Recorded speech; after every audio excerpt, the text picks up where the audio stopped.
This is Shock Live Confessions podcast with me, Reza Abraham. Today's guest has had her say in changing the world for the better. Datin Paduka Marina Mahathir. Thank you for being here with us. Thank you for having me. Welcome to the Shock Live podcast. So, I have read the book and it was really, really great to see the journey that you have gone through and the whole pursuing who you are as a person and finding your way and path through it. How would you like to introduce yourself after going through all you have done in life? Well, I'd mostly like to be introduced as a writer, a human rights activist, and whatever else, a friend, a wife, a mother, everything else. I guess everyone has all sorts of different identities. Sure. So what brought you to that point? Like, why do you want to be, like, the most important one for you right now is the speaker or the author? What brought you there? Well, I've always written. From young. I've always loved writing.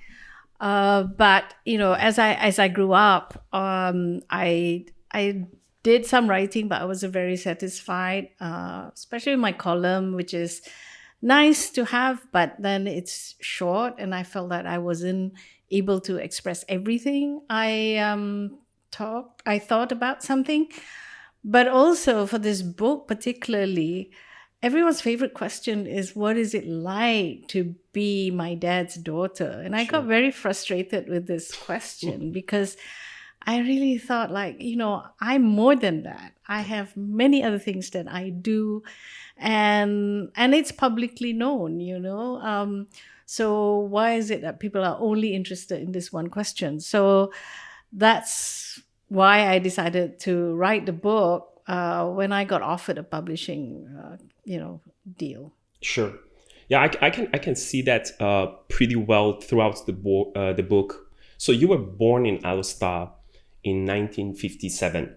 Yes. And then before even your father basically entered into politics, he was considered the first Malay private practitioner in Alostar. That's right. And your mom also was the head of public health.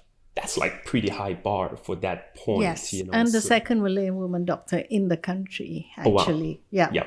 So that itself, it brings a lot of pressure, I think, in the whole family, the kids as well. Oh, yeah, for sure. Not that we were very aware of it when we were little. Yep.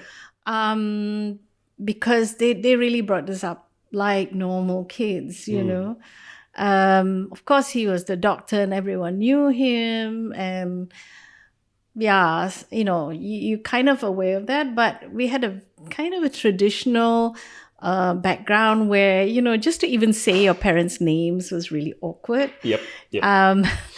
So, when we were little, I think we weren't that aware of it. It was only later when he was really more active in politics, and then he got thrown out of politics. That's when, suddenly it became bigger than just our little town. Yep, that's true. Yeah. So what are the values that you have picked up in your childhood? What are the key values that you can think of? Well, the main thing is that you have to go to school and you have to study. Yep. There's no compromise on that. My parents said, you go to school, you go to university, and then after that, you can do what you want. And they never dictated what we should take up at all. The other thing is, of course, that to always tell the truth, because they really, really could not stand being lied to for even the smallest things. So we were brought up to always, tell the truth or whatever is happening. Be nice to other people, always be polite, and try and give back to society as much as possible. Sure. Well, one of the values that I found pretty interesting in the book was about discipline. Oh, and you mentioned that that's something that even surprised you having it. So I believe that something must have happened that you started to develop that quality. Where does it come from, and how did it impact your life? Well, actually, I can't say that I was a disciplined person all throughout my life, for sure. I went through all the whole young person thing of putting things off and everything. It's only lately, as I've become much older, that I realized that I am very disciplined, because I realized that's the only way to get things done. That's true. And I realized that this is very similar to my dad. He's a very disciplined person, whether it comes to work or whether it comes to eating, food, time management, and that sort of thing. So I guess it's one of those things that you kind of absorb by osmosis from when you're young, and then you realize that if you are more disciplined, you get more things done, you are more productive, that sort of thing. That's it wasn't something I decided, okay, I will be more disciplined. It just sort of naturally happened, I guess, quite organically. That's true. It reminds me of a quote from Jim Rohn. He said, like, the system to success is just to have a few discipline, practice them every day. And I think that is something that it pretty much at the back of the success of many people who had made the world a better place. So what is the one discipline that you do like every single day and you can give credit as part of your success might come from that? Gosh, I don't know. I try to wake up early-ish. What's your wake up time? About 7, which isn't particularly early, I think, for most people. Yeah. But, it starts my day because and I try to either go for a walk or then have a breakfast. Sometimes I do some meditation. Not enough lately. And then I get on with my day. I actually only go into the office, say, 10:30 or 11. My secretary knows not to give me an appointment before 11. But I also have done a lot of work before then because I'm on my phone and I'm answering whatever I can answer straight away. So yeah, I'm a morning person, I guess. Nice. Yeah. So are you patient enough for meditation? I try. I've dropped it quite a bit nowadays, and I'm trying to go back to it, even if it's just 5 minutes. Yeah, most of the people that I've seen and known them for a very long time, they all try to do meditation. And when I ask them, like, what's the toughest things about doing this? Like, think about nothing. Nothing. Yes. I know. That's always the hardest part. Yes. Okay. What's your favorite childhood memory? I think my favorite childhood memory is just, our first house in Alostar, which had a huge garden, and just playing with my brothers and all, and following our gardener around. We had a gardener, and he would tell us a lot of stories. So it was like routine every day after tea. We'll just follow him around. And he would tell us all these folk tales, Malay folk tales, Sangkanchil stories. And it was just great. And we just, just go around the whole garden, following him as he told a story. And of course, we had favorite stories and we'd make him repeat them. And, as a child, you never get bored of the same story. As if it's funny, and all that. So we would do that all the time. That's one of my favorites. One thing very significant I noticed in the book was the detail that you put there. Like, I clearly remember, the part in the book that you're talking about the garden and then how you guys actually spend time. There was a lot of small detail there. Do you journal? How do you get that much of... Actually, I don't know. A lot of people have asked me that. Yeah.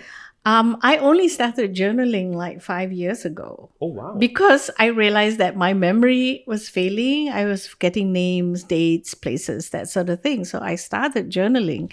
But my childhood memory somehow seemed to be very clear. Maybe that's normal. Your long-term memory is better than your short-term memory. But I remember certain things very clearly, and I check with my brothers and all, and they don't remember the same things. Yeah. So that's all I can say. How I felt, what things smelled like, what, embarrassing moments for some reason always stick. Yep. But yeah, I once I started writing, actually, more and more things came out. So it's a very interesting process, just writing a memoir, because really your memory gets stimulated. Has there any conversation between you and and your mom or dad about like experiencing it, feeling it? Don't just like go through life. Make sure you really feel everything that might have triggered that. No, I don't think so. I mean, yeah, I don't think we ever had such deep It was just like conversations. natural who you are. I guess so. I tended to remember colors and smells and feeling, particularly about different events. I'm not saying that all the memory is accurate, but I might remember something as blue and it was actually green. Yep. But yeah, I guess I remember things in terms of senses and what people say. Yeah, so that's because sometimes there are some people that they go through things, and even when they go through the book, like when I was reading it, I could completely felt myself in that scene with you and going through the motions. Thank you. I really mean it. No, that's what I went to study to write for. Exactly. So there was a craft, and really there was an art there, like all the tears and feelings and emotions and everything. So I will get to those points later on as well. So the apple and the tree, what was the key motivation behind writing the book? What you wanted for the people to understand and know about you?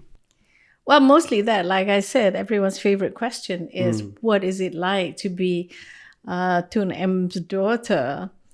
And I just felt that a lot of people had a lot of misconceptions that, you're elite of the elite, you have everything easy, everything is open to you and all that. And I always say, really, the best thing is if you go somewhere to a show or something, you always get pretty good seats, and that's about it. Yeah. But you also, like I said, you become a surrogate for all sorts of things that people project onto you. I used to, I was just walking around malls, and I'd meet this, women, the sort of auntie types maybe, and they are totally strangers to me, and they come up to me and they hug me and kiss me. And it is really weird. And then I realized I'm just a surrogate. It's not me they really want to hug and kiss. Yeah. But since they can't do the real thing, they do it to me, which is quite nice. That's a positive side of thing. But there's also the negative. I'm also the surrogate for a lot of negative things that people want to put on my dad, what they think about him, and I get it instead. And so once I understood that, I thought, okay, that's okay. It's not personal. It's not about me. Yeah. So when was the time that you came to that realization? I mean, instead of becoming defensive, you tend to listen to people to understand where they're coming from, and you may not be able to please everybody. So when was the time that you come to that maturity level? I think many times, probably when I was doing the HIV work, because that really projected me out into the public. And to me, it's all about science, right? Yep. This is how it's transmitted. This is how it works. And everything has to be evidence-based and all that. But I found that people were reacting to all the things that we wanted to do, not from a very scientific basis. They're just reacting to things and then trying to say, oh, because she is like this and she's his daughter, therefore he must be the same. So I realized that pretty easily. So basically I had to sort of separate the wheat from the chaff, and the ones that I knew I really, really could not convince because they're coming from a totally Yeah, different yeah. angle, you know. They're coming from a political angle, and I'm not in that game. So I said, okay, those people I won't bother with. You know, I'll just do what I want, and I will stick to evidence and things like that. Like I remember doing a conference sort of thing where I had to talk, and I had to talk to parliamentarians from all stripes. And so that was a good opportunity for them to just come at me. And of course, they say, why are you always talking about countries that have AIDS? Why don't you talk about countries that don't have AIDS, you know, like Saudi Arabia? and of course, I had the figures and stats and everything to say that's not true at all. And I meet Saudi doctors at conferences. Why are they there, you know? So, so when they do come at me at a place like that, I have the opportunity to answer back. That's true. And I welcome that. But the ones who are just shouting, I think I'm very lucky that I was doing all that before the age of social media. You know, so it was much easier because it would take days for people to respond. Yes. Yeah. And you have time to reflect and, you know, Exactly. do any correction you need to be done. Exactly. Why did you choose AIDS as a thing? Because that is one of the topics that I think there's a lot of stigma and discrimination around it. And I personally think, like, you know, even like right now, people are still like, it was very, very interesting when I was going through the book that people still feel like, you know, they don't want to get even close to someone who has like AIDS, you know, still think like it If they know. Yeah. So why did you choose that? I didn't choose it. It chose me. Okay. It really chose me. I was aware there was this global epidemic going on. I had lost some friends to HIV at the time. This was like early 90s, late 80s, early 90s. And then one day I just got called, you know, asking me to join the board of the Malaysian AIDS Foundation. And really that was all about raising money. They thought I would be good at it. And I had done quite a bit of fundraising for other causes. So they knew I had that skill. Of course, you know, the idea of having the PM's daughter on the board, they thought would enhance the image and that sort of thing. What they didn't realize, and what I didn't realize, is that I would really take this cause to heart and I could work. Yeah. You know, so then it took 12 years, you know, 12 years of my life, which I'm extremely grateful for. I think it changed me as a person. It really made me grow. It exposed me to so many things I would never have had the opportunity. So I'm very, very grateful to it. There was a part of the book when you mentioned about AIDS bring us closer to our faith. Yes, faith. Yeah, and then I was caught back. Yes. Even before I read like what you're going to explain, I tried to see like, can I find any relation? Can you explain about that to us?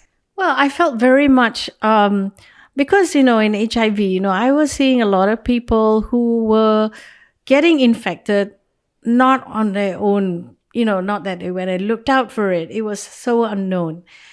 And many of them were dying. But in between getting infected and dying, a lot of them I saw were focused on living. And who was actually killing them? It was those of us who were not infected, because we were denying their existence. Yeah. We were denying them treatment. We were denying them all sorts of things. So to me, it was a very existential issue, because it was really about life and death, you know? And so, of course, you start questioning faith. And to me, I realized that, you know, it's not for us to decide when a person dies or, you know, or how. Because I've known stories where like a friend of mine in Uganda was telling me about how there was an accident, a van accident. And the van contained several doctors who were treating people with HIV and several people with HIV in the van. And they had an accident and all the doctors died, but the people with HIV did not die. And to me, that was telling me something. Wow. Because look, you don't assume that people with HIV, people with AIDS are absolutely going to die. That's true. If it's your turn, it's your turn. And it's someone bigger who's deciding this. That's true. Not us. So that really brought me to a lot of these sort of questions. And I kind of looked for answers to this. I talked to several religious leaders.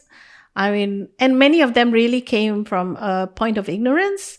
But once you explain and they understood the issues, then they were very supportive. So we actually worked with the government to develop a manual on Islam and AIDS.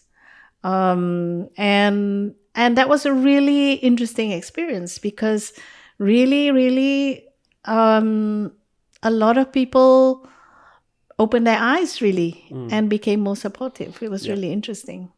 Yeah, that's one of the reflections that I had also when I was going through the book. I think in every religion, one of the things that it always tried to emphasize is inclusion and diversity back then. And now we are seeing it's not a matter of sometimes race and religion. It's about being able to see people where they're coming from, what they have gone through.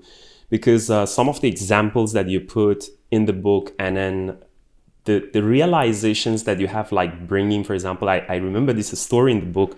It was saying you brought someone who was a teacher and she basically got the AIDS from the husband, if I'm not mistaken, or something. Yeah. And your dad suddenly was oh.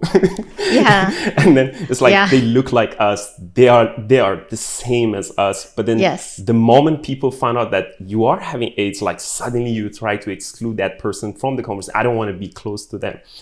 So that is exactly what religion, one of the things that we all have learned in every religion, is all about loving people who are not like you, Yeah.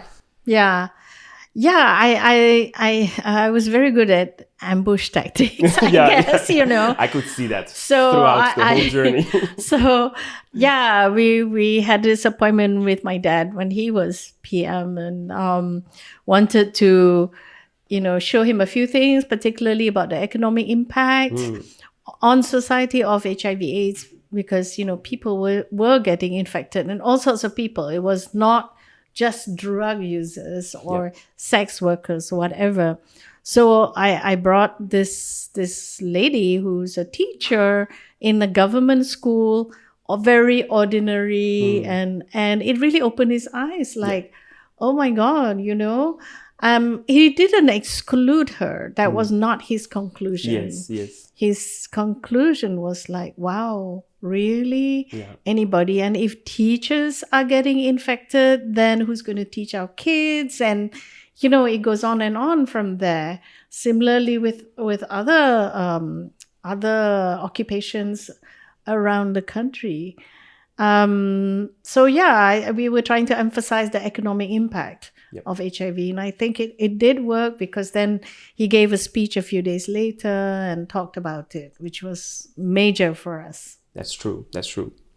So coming back to the book, there is this sense of vulnerability throughout the whole book there that I was amazed with this.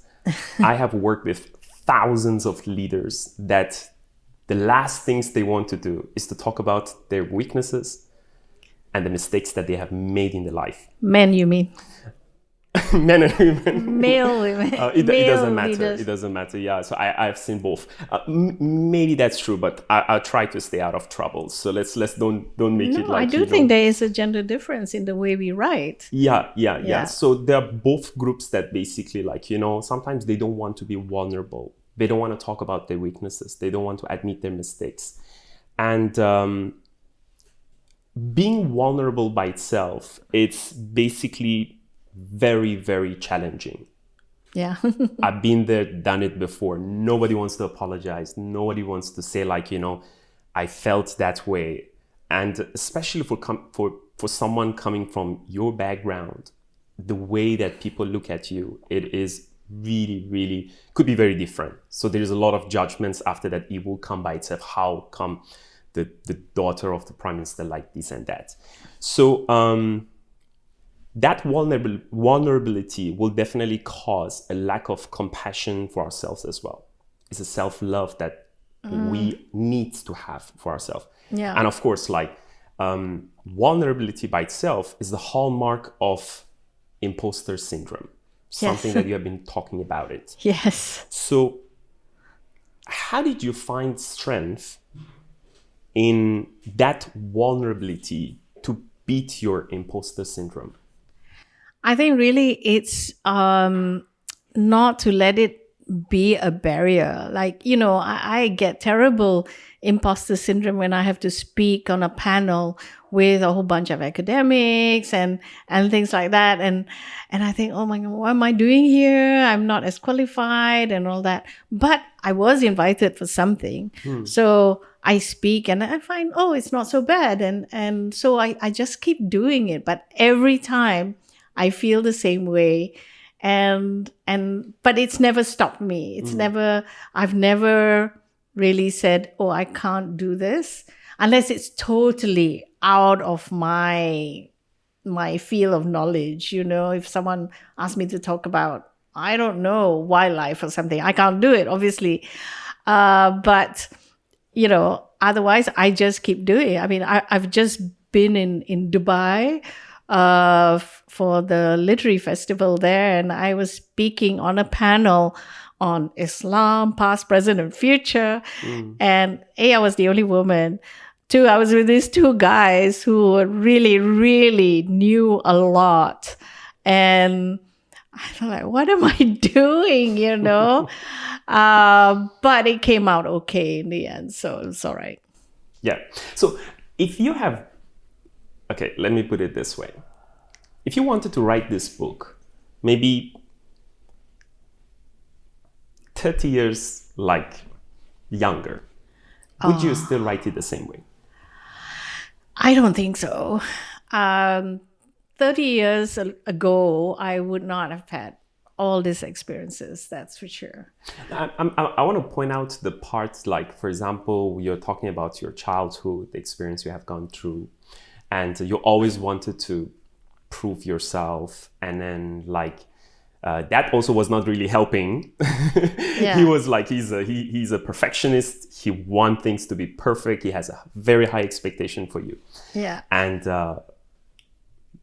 he always believed that you should not be a mediocre. Yes. So do you think you had the courage to write it 30 years ago? I don't think so. Okay. I think at 30 years ago, I was still developing as a person. I just remembered actually only yesterday that it was 30 years ago that I joined the Malaysian AIDS Foundation. Wow. So anything before that was a very different person. Sure. Maybe not as interesting, maybe not as mature, certainly not as, a lot less wiser than I am today. Yeah. So, I don't think it would have occurred to me at all to write anything about myself at the time. Yeah. So what do you do for your children right now, for your 2 daughters, to make sure that they won't go through what you have gone through? Because, growing up in that family, of course, it has its own good and bad things, right? Yeah. So what do you do to make sure they can actually really discover who they really are, be their own person, so that they won't get that feelings that you had growing up? Well, I think I've brought up my children, my husband and I have brought up our children quite differently, in that we try and support them, but we let them do what they want, and they're all doing things which are not going to earn them a lot of money. But And I think they see us as normal. They're much more, of course, they're a different generation entirely. They're much more open. They in my day it would be called talking back, but these days it's just called open communication. Yeah, outspoken. Yeah, it's confident. not always easy, but it's better to know where they're thinking, and they tell us a lot more than I would have told my parents at the time, and sometimes too much. But I think that open communication thing is important. Of course, we've supported them in education, whatever they want to study. We've supported them. So I guess that's the difference, My youngest is abroad. I would love her to come back, but she makes a good case for why she has to be there, more exposure and that sort of thing. Whereas when I was her age, my mom said, come back, and I came back. I felt I had no choice. Yeah. I mean, you tried. I tried a little bit. I tried a little bit, not very successfully. Okay. So speaking of like education field, so both your parents are doctors, and then of course later on they got into politics. So in your family, so you have a journalist, which is you. You have a businessman, one engineer businessman, one former businessman, later become politician, one homemaker, one vegetable farmer, and communication executive. No doctors. Yeah. No doctors. I mean, our parents just didn't push us that way, didn't sort of tell us that this is what you should be doing, and they just left it to us. For them, we just have to go through school and university in whatever field, finish it, and then we can do what we want. And they never pushed us towards medicine. Even though they looked in envy at their friends who've managed to persuade their kids, Family of generation of doctors. I know. Which is great, which is really good. We are allowed to find our own thing. And even politics, they never pushed. My brother, who is still in politics, only went in after my dad stepped down the first time.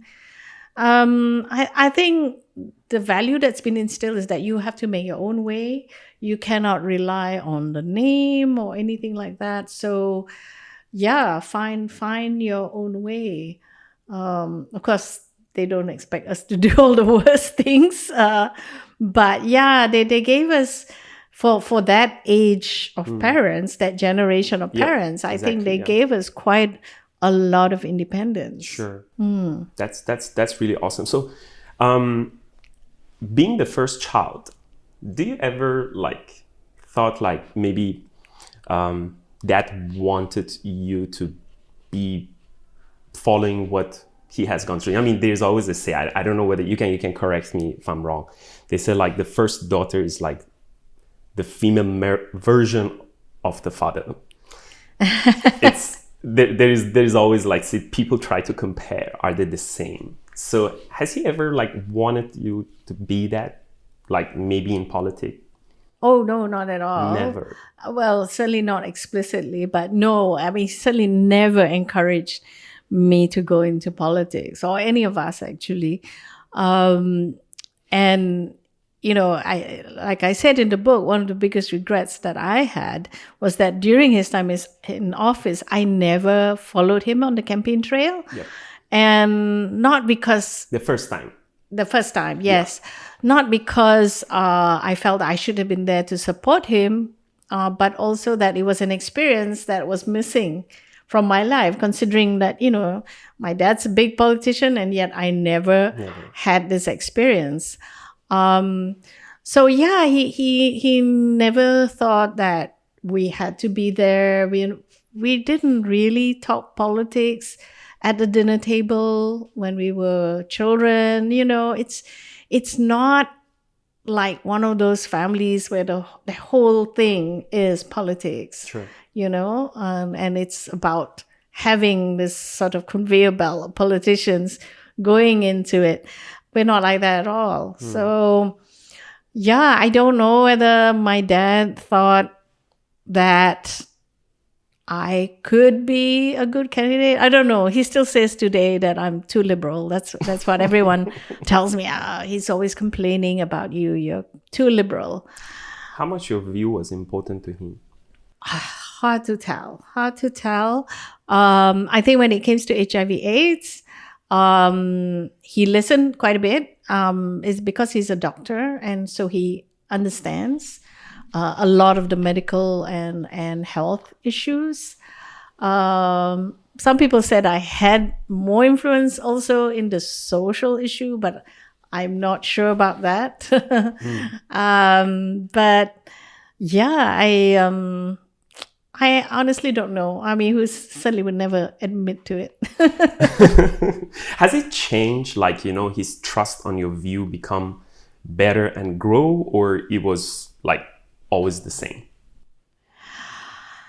Hard to say. I think it depends on what subject. Yeah, it depends on the subject. It really depends on the subject. I try to give him a real world view of what's happening, because sometimes I feel that maybe he's getting only one side. He doesn't always appreciate it. He thinks I'm always negative. I'm only telling him bad things and, things like that. But I always feel that he needs to know what's really happening, as opposed to a much more rosy tinted view of what other people might be telling him. How successful you were on that? I don't know. It's hard to tell, because he would never acknowledge that, that I actually, enlightened him on anything. Apparently he did say when he was writing his latest book, Capturing Hope, that it was me that encouraged him. Yep. So, my gosh, acknowledgement. Eventually. But no, he would never tell me. No. There is a part of the book when I was going through it, it really, really made me emotional. And if you don't mind, I want to ask you to read that part of the book. Sure. So for every one of our listeners also have a feeling of like, how's the writer look like? So this is the scene where I just gonna like explain a little bit. So that is in hospital. Mm-hmm. That is his second time having a heart attack, right? Heart operation, yeah. Yes, the heart operation. Yeah. And things are not going great. No. And he's not responsive to things. And you're trying to find a way. So let's listen. So I was there on my own with him in the hospital. I think he was still in ICU.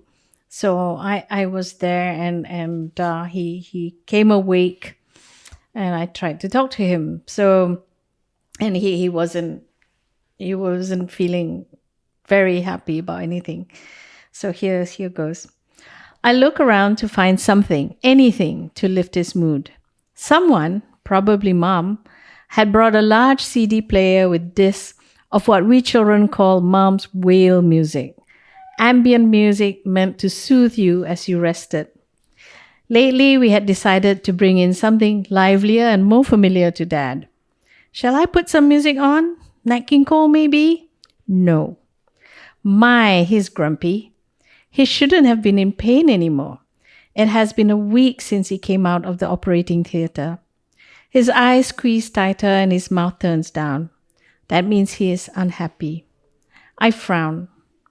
Then his bloodshot eyes open and look directly at me. I want to die. I forget to breathe for a second. You want to die? Yes. Does heart surgery make people have these thoughts? Is it the drugs? Should I ignore him and talk about something else? No, I had to confront this head on. Why, Daddy? I hate all this. I hate being here. Thank you.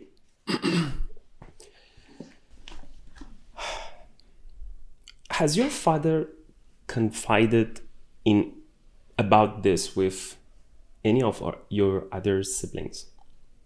Has he spoke about this with anyone? This particular Yes. thing, not as far as I know. As I said, I was the only one there at that moment, and I guess it was the mood he was in.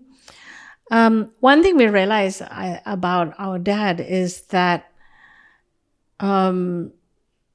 his mind, his state of mind matters a great deal. Yeah. And we've seen it even recently when, a year ago, when he was very ill in hospital and really, really bad, and doctors were all pessimistic and everything.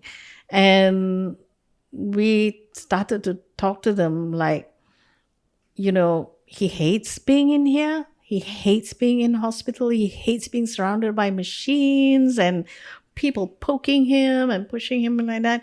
He just wants to go home, and that would make him happier. And so we persuaded the doctors, who were very, very reluctant, because it's on them, right, if something happens. Yep. So I said, look, just let him go home, just a couple hours. So they did the first day. And then went back into hospital. And the next day, they did it a bit longer and went back to hospital. The third day, they discharged him. And because really, that's the power of the mind is really quite incredible. And that was pretty much the same in 2007. I think that's what we learned in 2007, that when he's really down, what you have to work on is his mind rather than his body. Yep. And the mind will heal the body. And that's exactly what happened. That time we thought, okay, we have to bring in other people. He's fed up of doctors and nurses and even us. Let's bring in other people to talk about things, other things.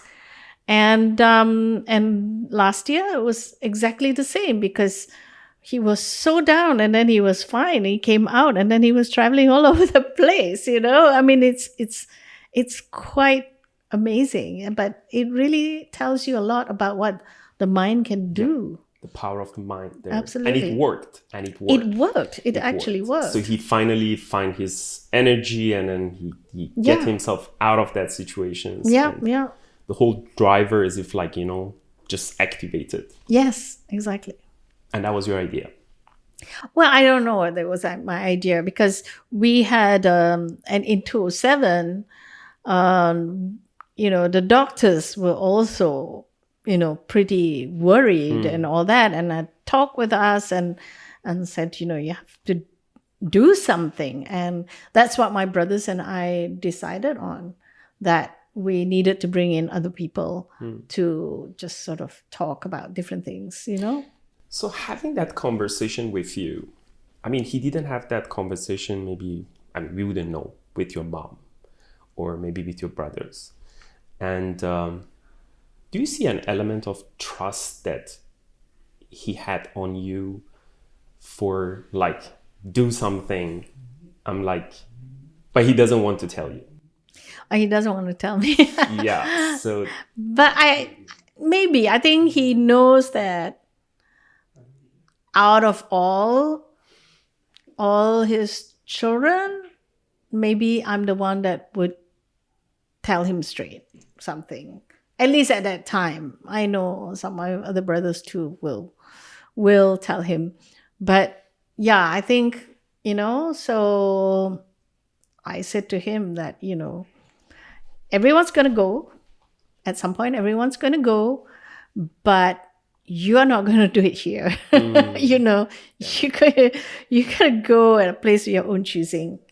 And I think that was like, okay, yeah, that's right. Yeah. I don't want to go. Give a purpose to him. I don't want to finish it here. Yeah, exactly. You chose to bring the conversation towards some good ending.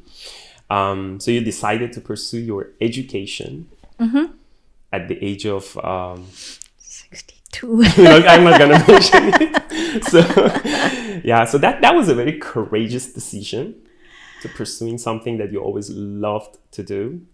So tell Yeah, us a little bit about that journey. well, I have been talking about going on to do another degree and particularly in creative writing because I always wanted to do that. And my husband got fed up of hearing me and not doing anything. So he finally said, look, for your birthday, I'll give you a course. I'll pay for you to go on a course. Nice. But I think he was expecting a 1 month, at most 3 months, whatever, and I searched for that type of course, and I couldn't really find one that was suitable. And then a friend said, why don't you go to University of East Anglia, where they have a really good reputation for creative writing. And I looked it up and I thought, hey, this looks great. Looks perfect. And then in the book, I outlined a whole series of coincidences which really made me decide to go. And then in the meantime, the GE14 happened and everything happened and all that. And I wasn't really remembering that I had applied. And then after all that, they came back to me and said, yeah, we want you. So I thought, oh, what, and a lot of people say, why are you going now? Things are happening here. And I said, yeah, but nobody's asking me to do anything specific. So I thought I better go because this is my one chance. And also I was expecting to be the oldest person in the class. And if I postponed it, I would definitely be the oldest person in the class. So I went, and I was the second oldest person in the class. But I'm glad I did because I finished in 2019 in July. And of course, 6-7 months later was COVID. Yep. And I would have been so mad if it had been interrupted by you might have COVID. attended like online, so the whole joy of traveling was not there. Yeah. So I had a great 1 year being a student again and, commuting and doing homework and having to read. It was great. Yeah. So traveling, you have traveled a lot, many countries. Yeah. So which country did you enjoy the most for those people who wants to put it for their bucket list for this year? Oh, gosh. Choose one. Choose one. Most recently, I think Portugal, which is a lovely country and just sort of the right amount of modern and old and history and things like that, and just lovely and people nice and that sort of thing. But we've had some great adventures, like we've been to Patagonia in South America, and Japan is always a favorite. So I can't say I have one particular place that I would recommend, but I actually do have a travel website for women that I founded, where we talk about all these different places and how to do it, how to get there. Nice. So when you've been traveling around in all these countries, is there anything specific that you always wish Malaysia had? Lots. I think more efficient public transport, more kindness towards those who don't have or who have less. I mean, if you go to Japan, the facilities they have, if you are disabled, things that you don't even notice, but for a disabled person, it matters, sounds and things that tell them how to move around. Just that sort of openness to new ideas and just to young people, how do you spark creativity if everything is restricted? So I find that, a lot of things we can learn from other countries, and we if we keep thinking that this is all there is and this is the best there is, we will never grow, I think.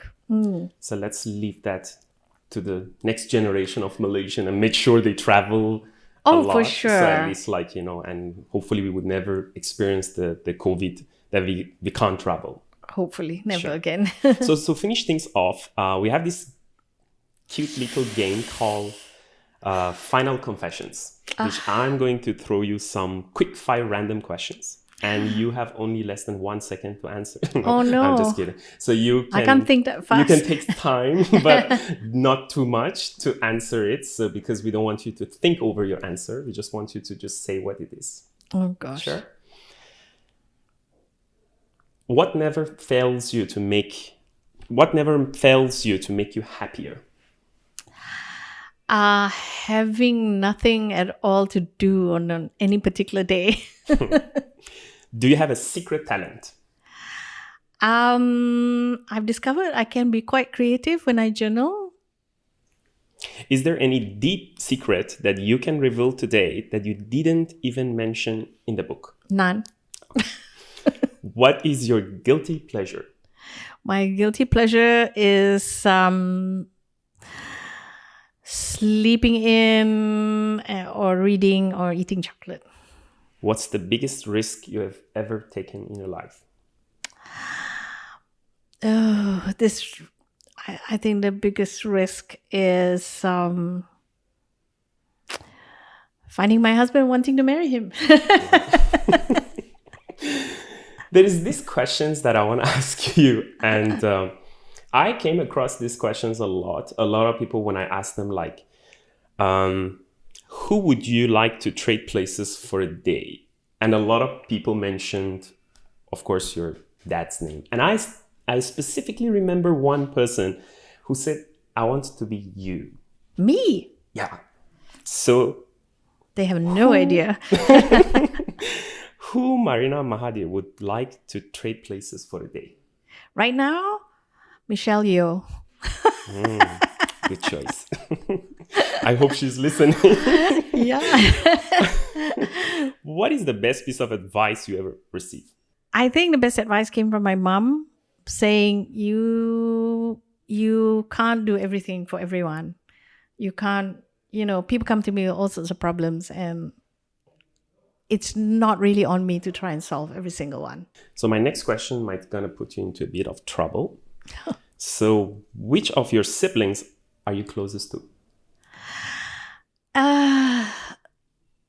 Think wisely. We all fairly close. We all lead our own lives. So you have to choose one. I have to choose one. I suppose right now maybe Mozani. Okay. So if your mom and dad were sitting here next to you right now, what would you tell them? I would say that they have been really great parents, even though not perfect. I'm glad that they brought us up the way they did, because we are very open, and they let us do or have careers whatever we wanted. And they've taught us to be affectionate, because I remember from young that we were a much more affectionate family than most people I knew. Sure. So my last question would be, what do you want to be remembered by? I would like to be remembered for having tried my best, and that I can be quite funny sometimes. You are. I don't know. Yeah. I think that's one of the things that I noticed in the book, and I highly recommend every one of our listeners to grab a copy of the book. Thank you. Full of like detail, sarcasm, humor. Wonder where I got that from. So, thank you, Marina, for being with us. Thank you. It's really an honor talking to you. Thank you very much. I believe our listeners would be very, very pleased to go read the book, really understand every angle of like how your thought process has been developed. Thank you very much for having me. Thank you for listening and following us. Catch on our next Shock Life Confessions podcast.